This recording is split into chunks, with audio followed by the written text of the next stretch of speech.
大家好，我是武一张鹏。今天呢，我为大家分享调理肠道的方法。像我们便秘或者肠道不舒服，都可以通过推中指这个方法呢来进行改善和调理。这个方法呢是非常的好用，也是我经常用的。一般情况下，向我咨询的便秘，有的是很久或者是习惯性的，有的人是季节性的，有的人甚至10几年了。这样的话，对身体影响是非常大的，它会导致你的皮肤变差。有一些人心肝、脾胃，然后差了以后呢，会导致郁闷。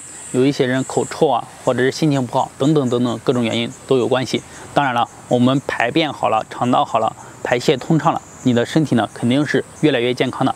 下面呢，我就给大家示范一下这个操作方法，我一直推崇的啊。好，把手抬起来，找到中指，好，可以从我们的中指，也就是合谷虎口这里，然后去给它推到指尖。好，不要太用力啊，不要太用力。数着数，1、2、3、4、5、6、7、8、9。一般情况下，我建议大家去做100到300次。如果做的太少了以后呢，它的效果不是很明显。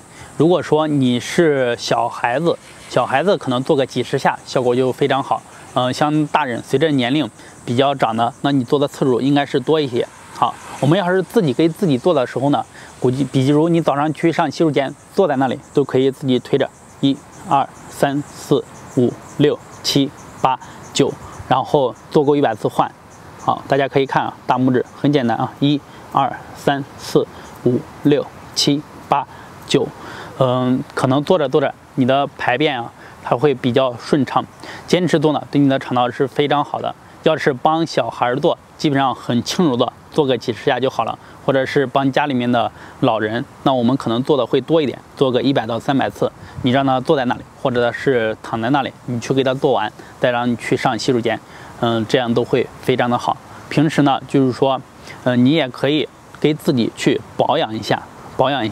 这个方法呢，它既可以帮助我们应急，当我们排便困难的时候去做它，然后能帮助我们快速的去排便。当我们平时然后去做它的时候，对肠道是一个保养。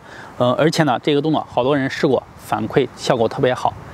希望大家试了以后呢，有收获很好的效果，可以在下方评论留言和我进行交流。好，今天的这个动作呢，我们就讲到这里。调理便秘，希望大家把肠道调理好。每个人的肠道好了以后呢，你的身体呢会变得越来越好，你的精气神呢会越来越好。跟我一起养生呢，就用最简单的运动方式，让我们身体变得最好。这2年我的变化，大家也都是有目共睹的，跟我一起来，谢谢。